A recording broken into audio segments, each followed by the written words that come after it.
Since my wife's been in the hospital in skilled care for 7 weeks now, the yard's gone to crap. And there's my Cub Cadet. And it's not going anywhere because the drive belt broke. So stick around. I've done this before.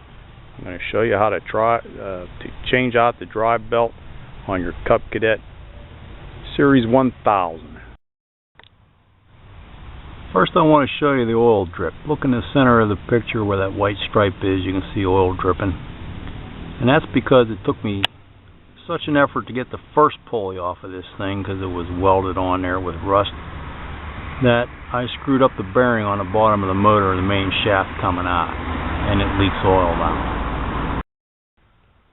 You can observe the drive belt by leaning in on the left hand side of the tractor here. Looking in right through here, you'll see a fan. It's white, and below that is the pulley that the belt rides on. I can't get the camera in there to show you, but you can reach in there. Try not to get your hand. If you have heavy arms, you will get stuck between here and here. I had to have my wife come out and rescue me the first time I did that, because I went in from here and it was too narrow and I got my fat arm stuck in there, and believe me, I could not get it out for about 15 minutes. Now the mistake I made was the belt started to tick. Tick, tick, tick, tick, tick, tick, tick, tick. So I knew I was going to have a problem, but I didn't have a new belt and the grass is high. And I thought maybe I could just get it done, park it in the garage, order the belt, and proceed. But now I'm stuck 50 yards or so from my garage door. The machine's quite heavy, so the first thing I'm going to do is remove the deck, because I'm not going to be able to get it up to the garage with that deck on it. First step to removing the deck is to remove the V-belt that's on there. Just lift up. Ouch. Yeah, maybe you might want to put a glove on. No blood. And there's one of these quick disconnect pins on each side. Reach in there, turn those, line up the spikes on the post with the holes, pull it out. I slid the deck out of the right hand side of the tractor, pulling on the end with the chute. It came out rather easily. Pull it out the other way, just the way it's shaped or something seems a little more difficult. So pull it out by the chute end. Came out pretty easy after I disconnected both of those things right here. Pull them straight out, rest them against this back edge so they don't try and go back in the hole. I had it set on number 4 and it just fell right off.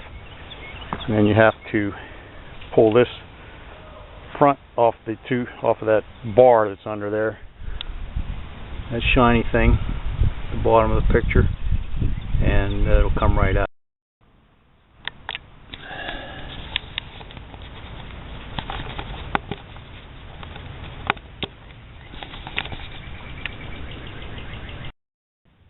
With the deck out of the way, we're now underneath the tractor, and I've determined that the belt is not broken yet, but there's a big chunk missing out of it right here. I don't know if you can see that chunk missing.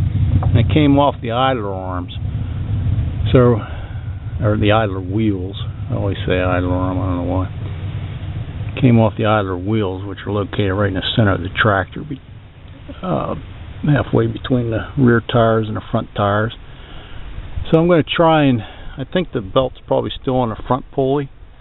I'm going to try putting it on the back pulley where that fan blade is, on the rear transmission, and then see if I can thread it through the idle wheels and drive it up to the garage. If not, I'll have to push it. Yeah, in Western Pennsylvania we say push. I couldn't get the belt back on. It's just too difficult on the front spindle pulley. So I'm going to disconnect the hydrostatic drive by pulling this straight out after I set the parking brake. Hang on, I'll be right back. Okay, now we're going to disconnect the hydrostatic drive by pulling out that lever, pushing it down until it catches. Now the rear axle is disconnected from the motor, and whenever I take the brake off, I'm going to see if I can push it up this hill to the garage. If not, I'm going to go get some tools. I went and got my tools. His name's Scott. And so the two of us were able to push it up that hill into the garage. Thanks for your help, buddy. Appreciate it. Right tool for the right job. Right tool for the right job. We're going to go in the house now to Amazon and try and find a belt other than this. The original belt that came with it lasted 210 hours. The second belt lasted 100 hours. This one lasted 50 hours. I don't want to put a 50-hour belt on the tractor because you'll see later it's quite a chore to change it, even if you're experienced. So I have my parts manual, and I'm going to look up the part number and start the search on the computer.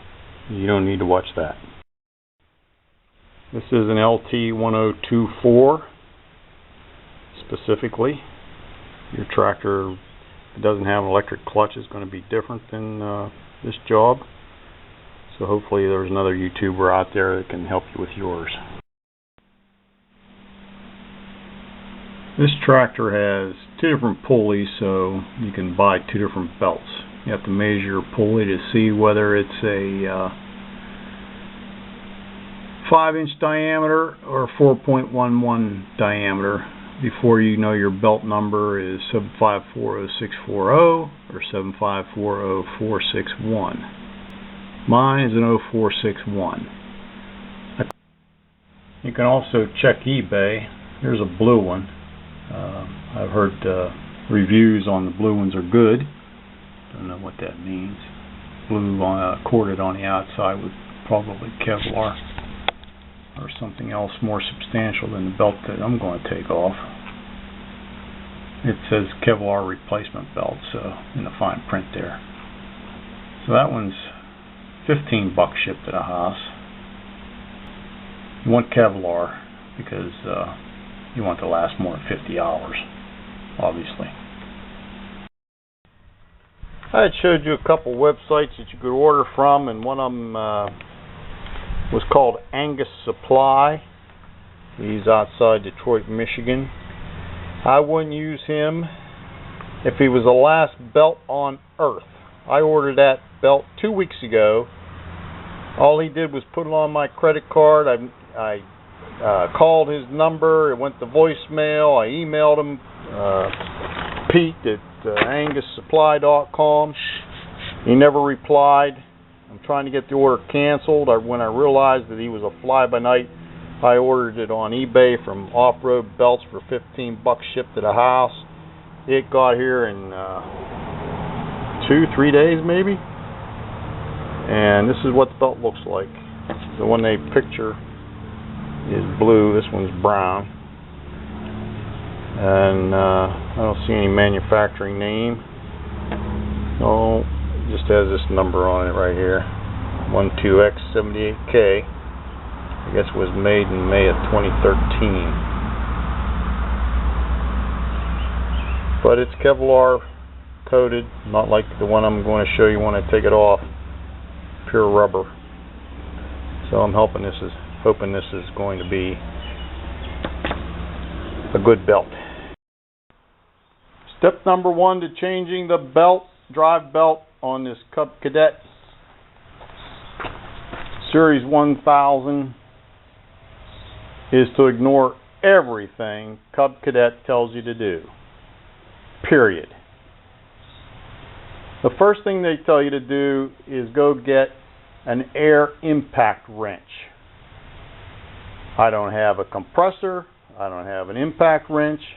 I doubt you do unless you do this for a living.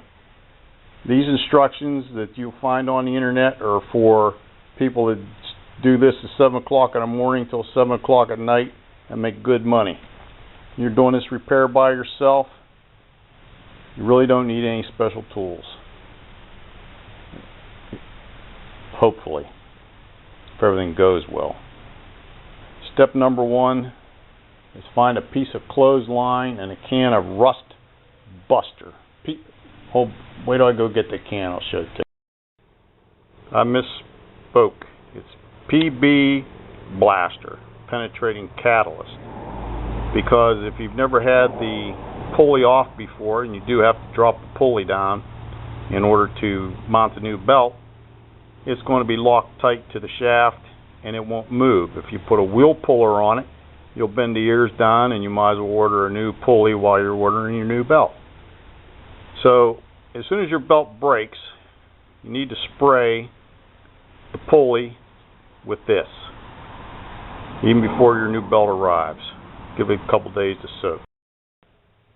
Next step, find something to lay on because you'll be crawling in and out from underneath the tractor quite a bit. This is an old creeper. It was my dad's, and that'll come in handy for getting up and underneath and also up and off the garage floor, out of the dirt and whatnot. The next thing you're going to need is a 3-pound coffee can or a 1-gallon ice cream thing, because Cub Cadet tells you to unwire your electric clutch, if so equipped, and remove it. But if you just let it drop onto this or a coffee can, then you can just push it out of the way without unwiring it. Again, do not follow the instructions from Cub Cadet. One special tool you will need is a spark plug wrench. Why? Because we're going to take out a spark plug. It doesn't matter which side, but remove a spark plug. You'll see why. Okay, I removed the spark plug and now I'll demonstrate why we removed it. Okay, now we're under the tractor and put a 5/8 inch socket underneath the bolt that holds on the electric clutch and the pulley that we need to get to for the belt, and you start turning it and the motor turns over. This is why Cub Cadet says use an air impact wrench, because that's kind of used on NASCAR lug nuts, and it goes whoo, spins it right off. You don't have one. How do you keep the motor from turning over? That's why we took the spark plug out. I'm going to show you. This is about a 3-foot piece of cotton clothesline. Sure, nylon works the same. And take this end, and I'm going to put it in a spark plug hole. And I'm going to stuff it and stuff it and stuff it in there until I have it all in but an inch or two. Depending on your dexterity and how your rope behaves, it may take 10 minutes or maybe a little bit longer to get that rope stuffed in there. I used a really light screwdriver to help push it in, make sure I got it in the hole while I was using my fingers. And you don't want to stick a big tool in there. You do not want to damage the threads for your spark plug. So you want to tread lightly around that threaded area. I use this real fine tool to help me push in that rope. Now, take my 5/8 wrench, put it on there, and when I turn it, the motor doesn't turn over. Now I'm going to lay down under there and loosen that bolt. Remember, no compressor, no impact wrench, piece of rope. Using our 5/8 socket and a ratchet, this is the bolt that drops down out of the center of the electric clutch, and it has this pretty thick washer on it. So put that where you won't lose it. I've now set my ice cream thing or 3-pound coffee can under there to catch the clutch when it drops off. That way we don't have to unwire it. This is where it gets a little tricky. You have to have a long, slender tool like this screwdriver. It's about 20 inches long, has a tap end on it, and I inherited this from my dad. If your clutch doesn't drop off after you pull on it a few times, there's a hole on the right hand side of the tractor. That's where we're at, right here. Center of the picture. From here I can go into the shaft where that clutch is. It's right on top of the clutch. That's the first thing you'll come to, is the top of the clutch. Now I'm going to tap and see if that clutch falls off. I have to put the camera down though. Okay, I tapped on it through that hole. I came around this side, used a little bit of leverage here, dropped right down onto the ice cream bucket, and now we slide it out of the way and we continue our job without unwiring the electric clutch like Cub Cadet tells you to do. Now we're looking at the shaft and the belt pulley. You can see my old belt still there. That has to come down about an inch or two to get the new belt on, because they have part of the frame bent down to keep the belt on when it's flopping around when you're using it, and you can't get the belt on unless you drop that pulley down. Biggest problem you'll face is getting that pulley to drop. If it's rusted in there, this is where you want to attack it with that blaster I told you about, the rust dissolver. Get this far in your job, don't have your belt yet, give it a good soaking, because grass is wet and that it's always got humidity under there, and mine, first time I did this, it was so rusted it was unreal. Sorry if my hand's shaking a little bit, I'm upside down. Do not use a wheel puller on that, you will bend it. The first time I did this, I ran a air chisel up through that keyway, take the old one off. Even that didn't work, it wore out 2 bits. I just mangled the heck out of it trying to get it off of there. Borrowed my son's air compressor and all that stuff. And I forget how I did it. But I finally got that thing off and it was just welded on there. Now I ground the shaft down with sandpaper so it's a smaller diameter, so I have a fighting chance of getting subsequent repairs done. There's my old belt, not Kevlar, and it only lasted 50 hours. First belt I had lasted 210 hours, next one was 100 hours, this one was only 50. I implore you to get the Kevlar, because this is quite a job. My pulley's loose. Matter of fact, while I was unthreading the belt, it fell off on the floor. Now I have to figure out which part of it's top and bottom. It makes a difference. Before I put it back on, so I don't put it on upside down, because I don't know if it bounced and flipped or whatever, because I was crawling out from underneath the tractor when I heard it hit the floor, and maybe it'll show me in a drawing which end's a little bit longer. If they're the same, I think it's dirtier on top than it was on the bottom, so I'll put it on the dirty side towards the motor. Untangle your belt so it's in a natural loop, and we're going to put it over the rear pulley first. That's the one with a fan blade on it there, because once you get it tight you'll never get it over those fan blades. This is the first pulley that you drape it over. Then we're going to thread it through above all the structural parts that are under there. It goes above those, not below, and up to the front pulley. Okay, now I have my belt over top the front pulley and the back pulley. Part I was telling you about you have to thread over top of is the steering plate. While your steering is attached to this plate, you have to thread it over top of that. Now there's a set of 2 wheels under here, 1 and 2, and on this side there's 1 wheel. It's on the left side. We're going to go to our instruction manual, the parts, and see how the belt goes through these 2 wheels here. We're going to do those first. I imagine this side just flips over that second one, but I'm going to double check. You want to make sure you get that right. Okay, this is the rear of the tractor.